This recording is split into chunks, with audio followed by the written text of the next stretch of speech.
Shalom, saudara-saudara sekalian yang dikasihi Tuhan. Hari ini kita masuk hari kedua di mana saudara bersama-sama hadir di dalam sebuah camp yang unik ya. Rasanya tahun-tahun yang sebelumnya enggak kita pernah rasakan dan sekarang kita rasakan, dan ke depan kalau boleh enggak ada lagi yang kayak gini ya. Nah, saudara, di dalam kita memasuki bagian yang ini, saya ingin mengajak saudara untuk merenungkan satu bagian firman Tuhan. Mari sebelumnya kita akan bersama-sama berdoa. Ya Tuhan, kiranya Engkau sekali lagi berbicara kepada kami, menolong kami mengerti dan memahami apa yang menjadi rencana-Mu di dalam hidup kami, bahkan membantu kami untuk melihat apa yang Tuhan ingin kami lihat, dan supaya kami dimampukan mengerti, memahaminya, bahkan juga boleh mengenal apa yang boleh menjadi isi hati Tuhan di dalam hidup kami. Terima kasih Tuhan, dalam nama Tuhan Yesus Kristus kami berdoa. Amin. Saudara, saya ingin mengajak saudara membaca dari Keluaran pasal 4, ayat 2, ayat 17, dan ayat 20. Demikianlah firman Tuhan. Tuhan berfirman kepadanya, "Apakah yang di tanganmu itu?" Jawab Musa, "Tongkat." Ayat 17, "Dan bawalah tongkat ini di tanganmu, yang harus kau pakai untuk membuat tanda-tanda mujizat." Ayat 20, kemudian Musa mengajak istri dan anak-anaknya lelaki, lalu menaikkan mereka ke atas keledai, dan ia kembali ke tanah Mesir, dan tongkat Allah itu dipegangnya di tangannya. Sampai demikian pembacaan firman Tuhan. Saudara, cita-cita itu menjadi bagian di dalam hidup manusia, bukan? Tentu tidak salah saudara memiliki cita-cita. Bahkan ada yang katakan, gantungkan cita-citamu itu setinggi langit. Padahal kalau dipikir-pikir saudara, baju digantung di jemuran saja kadang-kadang lupa ngangkat. Apalagi yang cita-cita yang setinggi langit. Tentu kalian masih ingat ketika papa mama atau teman dari papa mama yang bertanya, kalau kamu sudah besar mau jadi apa? Ada yang nggak mikir langsung jawab jadi astronot katanya. Tapi ada yang malu-malu menjawab, kalau bisa punya taman safari katanya. Saudara, saya yakin saudara pun punya kerinduan untuk meraih sesuatu. Mungkin saudara pingin segera jadi orang kaya, atau saudara pingin bisa menjadi tenar, atau saudara pingin segera jalan-jalan keliling dunia. Sekali lagi saudara, nggak salah memiliki cita-cita. Bukankah untuk maju memang kita harus punya harapan? Ada sesuatu yang harus bisa kita kejar di dalam hidup ini. Namun pertanyaannya adalah bagaimana kalau ternyata yang kita kejar atau yang kita impikan itu tidak lagi bisa kita raih. Atau ada sesuatu yang membelokkan jalan hidup kita sehingga kita harus meninggalkan apa yang kita kejar. Bukankah ini bisa mengganggu kenyamanan kita, saudara? Inilah yang dirasakan oleh Musa. Setelah 40 tahun meninggalkan Mesir, saudara, Musa itu merasa hidupnya sudah tenang. Ia merasa sudah aman dari kejaran orang Mesir. Ia sudah jadi menantu orang kaya yang memiliki banyak kambing domba. Ia sudah memiliki keluarga. Rasanya saudara, untuk ukuran zaman itu, semuanya itu sudah cukup bagi Musa. Namun, tidak disangka-sangka saudara, di tengah-tengah keasikan hidupnya ini, ada sebuah perjumpaan yang mengejutkan. Tuhan yang menjumpainya itu berkata, "Jadi sekarang pergilah. Aku mengutus engkau kepada Firaun untuk membawa umatku orang Israel keluar dari Mesir." Saudara, perintah ini seperti sebuah interupsi yang tidak terduga di tengah-tengah sebuah keasikan. Seperti Ketika saudara lagi asik berjuang sampai titik darah yang penghabisan di Mobile Legends, tiba-tiba ada suara, tolong ke Indomaret, belikan tolak angin. Suara ini saudara mengganggu kenyamanan kita, bukan? Maka biasanya jawabannya adalah, bentar mak. Sebentar dalam hal ini dapat disetarakan dengan 1 hari pada penciptaan. Tidak jelas berapa lama waktunya. Saudara, wajar kalau Musa itu merasa tidak siap untuk menjawabnya. Tidak pernah terpikir oleh dia untuk kembali ke Mesir. Apalagi akan membawa orang Israel keluar dari Mesir. Mungkin Musa berpikir, apakah Tuhan itu sedang bergurau? Apakah Tuhan itu tidak tahu siapa saya?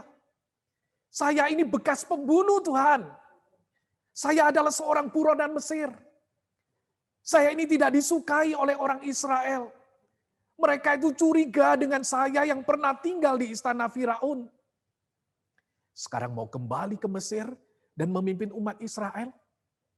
Apakah itu nggak cari masalah? Apakah itu nggak cari mati? Saudara bayangkan, 40 tahun Musa itu lari dari kematian yang mengejarnya. Sekarang diminta menuju ke sarang musuhnya. Karena itu Musa bertanya kepada Tuhan, kalau siapa aku ini? Maka aku yang akan menghadap Firaun dan membawa orang Israel keluar dari Mesir. Musa nggak pede lagi dengan dirinya.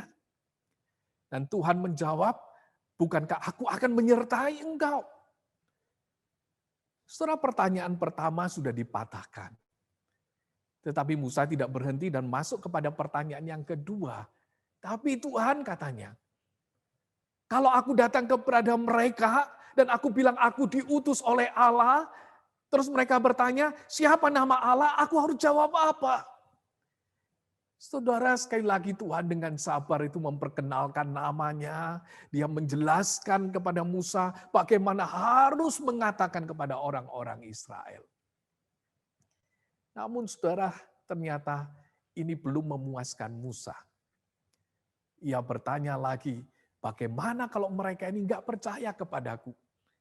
Mereka tidak mendengarkan perkataanku, melainkan berkata, Tuhan itu nggak menampakkan diri kepadamu. Setelah pertanyaan ketiga ini direspons Tuhan dengan sebuah pertanyaan. Apakah yang di tanganmu itu? Saudara, apakah Tuhan itu tidak tahu Musa sedang memegang apa? Tentu tahu. Sebagai seorang gembala, Musa memegang tongkat. Seperti seorang pelajar atau mahasiswa ketika ditanya, apa yang ada di tanganmu? Pasti mereka akan menjawab, buku. Maaf, bukan pasti ya, tetapi seharusnya. Karena herannya yang nempel lebih lama di tangan para pelajar dan mahasiswa itu ternyata adalah HP. Jadi sebenarnya nggak jelas. Saudara-saudara ini pelajar atau staf gerai handphone. Pasti saudara beralasan dalam HP banyak e-book Pak. Saya yakin akan hal itu. Tapi yang saya nggak yakin adalah apakah saudara buka e-booknya apa enggak. Saudara, demikianlah yang terjadi di dalam kehidupan Musa ini. Tuhan tahu bahwa di tangan Musa itu ada tongkat. Karena ia adalah seorang gembala kambing domba. Sekarang saudara, Tuhan itu ingin menyatakan kuasanya melalui apa yang dimiliki oleh Musa dan bukan apa yang tidak ada padanya. Ayat berikutnya menunjukkan kepada kita apa yang Tuhan buat. Tongkat itu dilemparkan ke tanah dan menjadi ular. Dan ketika ular itu dipegang ekornya, maka menjadi tongkat kembali. Ini bukanlah sebuah permainan sulap. Tetapi Tuhan itu menyatakan kuasanya melalui apa yang ada di tangan Musa. Di dalam ayat 17 dikatakan Tuhan itu memerintahkan sekarang bawalah tongkat ini di tanganmu. Yang harus kau pakai untuk membuat tanda-tanda mujizat. Dan kita melihat saudara di dalam pelayanan Musa selanjutnya, tongkat itu digunakan untuk menyatakan kuasa Allah. Melalui tongkat itu, berbagai mujizat dinyatakan di hadapan Firaun. Melalui tongkat itu, laut itu terbelah. Melalui tongkat itu, mujizat dinyatakan di padang gurun. Melalui tongkat itu, bangsa Amalek itu dikalahkan. Karena itu saudara, di ayat 20 disebutkan, tongkat itu adalah tongkat Allah. Tongkat tetap tongkat yang terbuat dari kayu biasa itu, saudara. Tetapi tongkat Musa ini sekarang ada di tangan Allah. Dan dapat dipakai Allah untuk menjadi alat menyatakan kuasanya dan membebaskan umat Allah. Saudara, bukankah Allah kita itu sering bekerja dengan luar biasa melalui apa yang ada pada kita? Nabi Elisa pernah bertanya kepada janda dari seorang nabi, "Beritahukanlah kepadaku apa yang kau punya di rumah." Perempuan itu berkata, "Hambamu ini enggak punya sesuatu apapun di rumah, kecuali sebuah buli-buli berisi minyak." Dan saudara, minyak yang sebotol itu menyelamatkan anak-anaknya dan memelihara keluarganya ketika diserahkan kepada Tuhan. Yesus pernah bertanya kepada para muridnya, "Berapa banyak roti yang ada padamu?" Murid-murid menjawab, 5 roti dan 2 ikan. Dan itu diserahkan pada Yesus. Dan digunakan untuk memberi makan 5.000 orang laki-laki.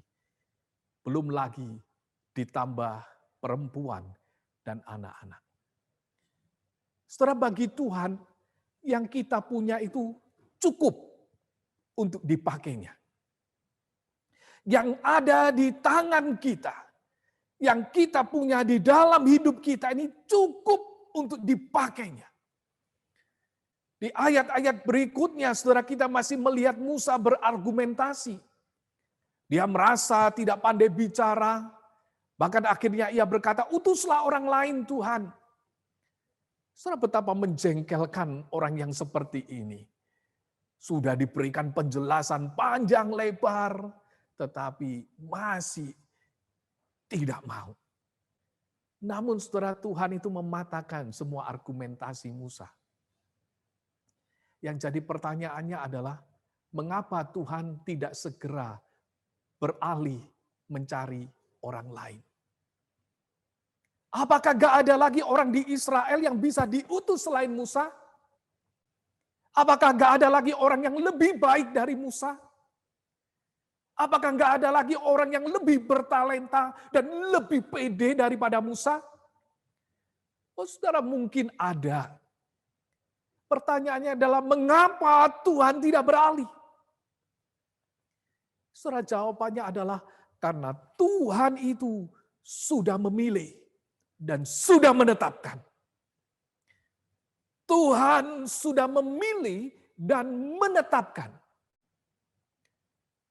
Sebagaimana yang dikatakan oleh Nabi Yeremia, "Sebelum aku membentuk engkau dalam rahim ibumu," Tuhan itu berkata, "Aku itu sudah mengenal engkau. Sebelum engkau keluar dari kandungan, aku sudah menguduskan engkau. Aku itu sudah menetapkan engkau menjadi nabi bagi bangsa-bangsa." Saudara, tidak ada satu bagian pun di dalam kehidupan Musa itu di luar rencana Tuhan. Tidak kebetulan banyak bayi laki-laki Israel mati dan Musa tetap hidup. Tidak kebetulan buaya-buaya sungai Nil itu lagi sakit gigi sehingga bayi Musa di keranjang itu bisa sampai selamat dan ditemukan oleh putri Firaun. Tidak kebetulan juga sang putri itu bisa tergerak hatinya untuk memelihara Musa. Bahkan ketika Musa itu sudah jauh dari Mesir, lebih banyak memimpin kambing domba, jauh dari hiruk pikuk Mesir. Di sana, saudara, ada bagian dari pembentukan Tuhan dalam kehidupan Musa. Sang gembala kambing domba ini sedang dipersiapkan oleh tangan Tuhan untuk menjadi gembala umat Tuhan. tongkat yang digunakan Musa untuk memimpin ternaknya, sekarang digunakan Tuhan untuk memimpin umat Israel. Saudara, kalau Tuhan memilih dan memanggil engkau menjadi hambanya, tidak ada satupun yang bisa menggoncangkannya. Memang tidak semua orang harus jadi hamba Tuhan yang melayani sepenuh waktu. Dunia ini perlu diisi oleh orang-orang Kristen di berbagai bidang yang ada di dalamnya.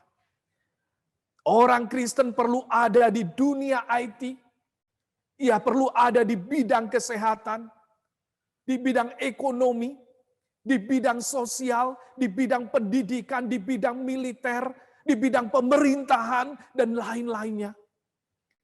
Supaya apa, saudara? Supaya mereka bisa menerangi, mereka bisa menggarami, dan menghadirkan kerajaan Allah di tengah-tengah dunia ini.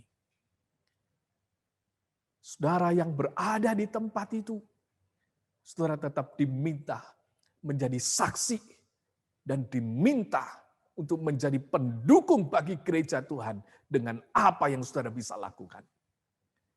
Namun saudara, ada kebutuhan khusus di dalam penggembalaan umat yang memerlukan seseorang yang melayani sebagai hamba Tuhan sepenuh waktu. Seorang yang memikirkan dengan serius apa yang menjadi kehendak Tuhan bagi umatnya. Seorang yang tidak lagi bingung dengan urusan dunia ini. Seorang yang secara penuh menggembalakan umat dan tidak sibuk mengejar pencapaian dunia ini. Jika ia seorang muda, mungkin ia perlu meninggalkan kenyamanannya. Karena bagaimana seorang yang bingung dengan kenyamanannya dapat melayani orang lain. Mungkin ia perlu meninggalkan apa yang dikejarnya. Dan memberikan diri dipersiapkan untuk melayani umat Tuhan. Mengapa Tuhan itu harus memilih dan menetapkan orang-orang yang seperti ini, saudara? Sesungguhnya karena Tuhan itu mengasihi umat yang membutuhkan pembebasan itu. Kalau saudara melihat di dalam pasal 3, di sana dicatat Allah itu mendengar umat Israel itu mengerang. Allah itu kemudian mengingat perjanjiannya kepada Abraham, Ishak dan Yakub. Maka Allah melihat orang Israel itu dan Allah itu memperhatikan mereka. Dan kemudian Allah itu mengutus Musa, menetapkan Musa untuk menjadi pemimpin bangsa itu.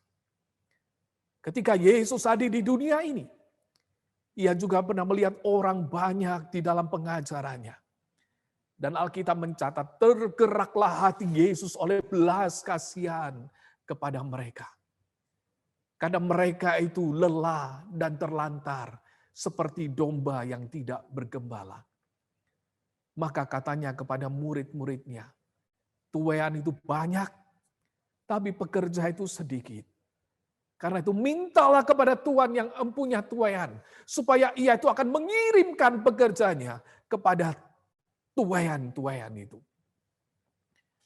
Di pasal berikutnya, Yesus kemudian memanggil ke-12 muridnya, memberi kuasa kepada mereka untuk mengusir roh-roh jahat, untuk melenyapkan segala penyakit dan segala kelemahan.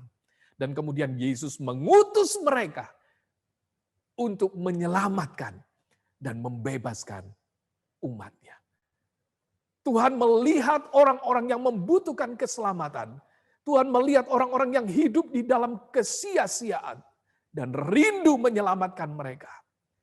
Disitulah saudara, Tuhan memilih, memanggil orang-orang untuk menjadi hambanya.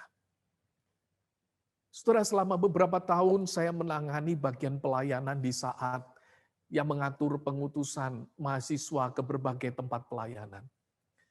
Saudara, ada begitu banyak permintaan mahasiswa saat untuk melayani. Dan menurut yang saya amati, saudara, boleh dikatakan kita ini hanya bisa memenuhi 30-40% permintaan gereja. Tidak hanya itu, saudara. Di dalam pelayanan saya ke berbagai gereja, ke berbagai tempat, ada satu kerinduan yang sering kali diungkapkan oleh majelis, oleh hamba Tuhan, atau oleh jemaat. Yaitu apa, saudara? Mereka membutuhkan hamba-hamba Tuhan yang bisa menggembalakan. Mereka membutuhkan pelayan-pelayan yang bisa terjun di ladang misi dan sekolah-sekolah dan menjangkau jiwa-jiwa yang ada di sana. Karena itu, saudara, jika ada di antara saudara yang memikirkan untuk menjadi hamba Tuhan yang melayani sepenuh waktu, mungkin ini adalah waktu Tuhan bagi saudara. Mungkin saudara berkata, sekarang pelayanan gereja banyak online kan, Pak? Memang benar, saudara. Gereja-gereja, sekolah-sekolah berjuang di tengah-tengah situasi ini. Tetapi saya ingin katakan, jangan-jangan ini juga waktu saudara. Sementara hamba-hamba Tuhan di gereja banyak harus bergumul dengan teknologi. Saudara adalah orang-orang yang hidup di dalamnya. Dan Tuhan ingin mengerjakan sesuatu melalui apa yang ada di tangan saudara. Untuk bisa membangun kerajaannya. Mungkin saudara berpikir, bukankah kalau saat ini gereja online, gereja gak butuh hamba Tuhan banyak-banyak? Mungkin nampaknya seperti itu, saudara. Jumlah kebaktian berkurang dan mengandalkan ibadah online setiap minggunya. Namun saudara, setelah 10 bulan kita itu berkutat dengan corona ini, saya melihat ada begitu banyak kesulitan yang dialami oleh pelayanan. Gereja-gereja mengalami kesulitan secara finansial. Jemaat merasa kurang mendapatkan pembinaan dengan baik. Jemaat merasa kurang mendapatkan pelayanan dari gereja. Bahkan ada beberapa hamba Tuhan meninggal karena COVID-19 ini.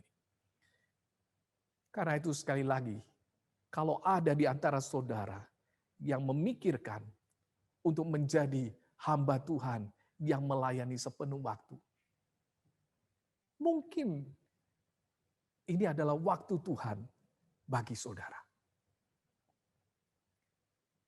10 bulan yang sudah lewat dan tidak tahu lagi berapa bulan ke depan. Saya merasa Tuhan itu sedang mengizinkan ini. Saya merasa Tuhan sedang mendatangkan sebuah kelaparan. Tuhan sedang mendatangkan kehausan. Bukan kelaparan akan makanan, bukan kehausan akan air, tetapi kehausan akan firman Tuhan. Dan saya merasa, saudara, akan ada penuaian yang besar bagi gereja Tuhan di masa-masa yang akan datang ini. Dan saya rindukan, saya juga boleh ada di sana, menjadi alat Tuhan untuk memberi makan mereka yang lapar dan memuaskan mereka yang haus. Sore ini, adakah di antara saudara yang mau menjadi bagian dari penuaian ini? Adakah di antara saudara yang dipanggil Tuhan untuk ikut ambil bagian di dalam penuaian ini? Saudara menyerahkan diri sebagai hamba Tuhan. Menyerahkan apa yang ada di tangan saudara kepada Tuhan. Dan mengizinkan Tuhan itu memakai saudara untuk menyelamatkan dunia ini. Hati Tuhan melihat orang-orang yang membutuhkan itu. Dan dia memanggil saudara. Bahkan dia menetapkan saudara. Saya mengajak saudara mengambil waktu teduh sejenak di hadapan Tuhan. Yang mengajak kita untuk melihat orang-orang yang memerlukan Tuhan. Dan Tuhan menginginkan saudara ada di sana. Dan Tuhan merindukan saudara hadir bagi mereka. Tuhan merindukan saudara menjadi bagian di dalam penuaian besar ini.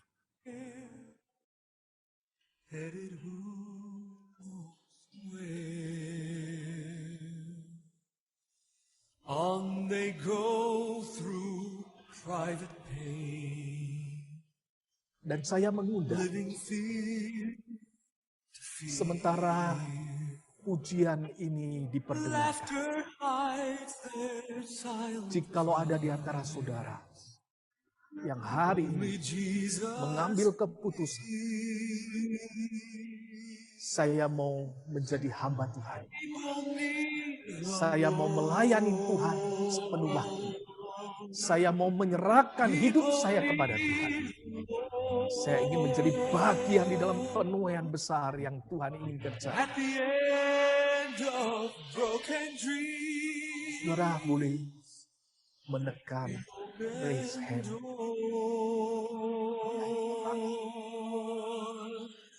Di Zoom saudara masing-masing. People need the Lord. When will we realize?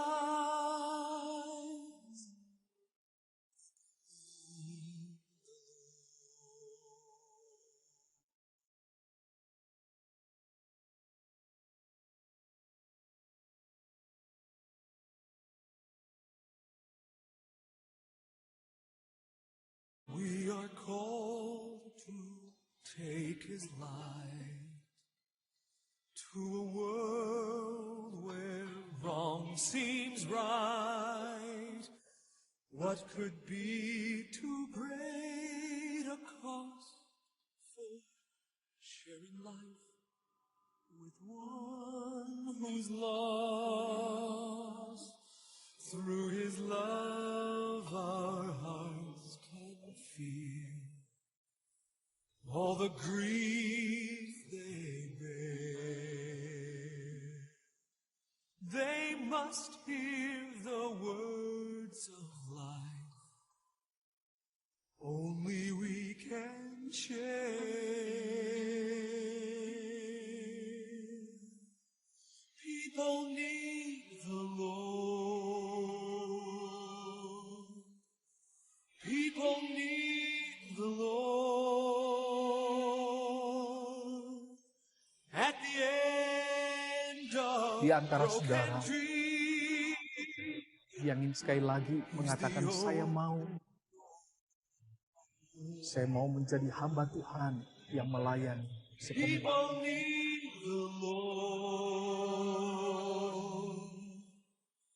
People need the Lord. When will we realize that we must give our lives for people need the Lord.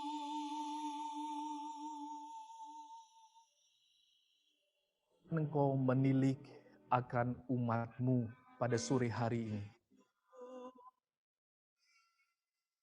Kiranya Roh Kudus bekerja di dalam kehidupan mereka satu demi satu. Engkau melihat tangan-tangan yang terangkat. Dan Kau menilik mereka yang berkata, saya mau menyerahkan apa yang ada di tangan saya. Saya mau menyerahkan hidup saya. Saya mau menjadi hamba Tuhan yang melayani sepenuh waktu. Tuhan, tegakkanlah hati mereka. Roh Kudus, bekerjalah terus di dalam hidup mereka.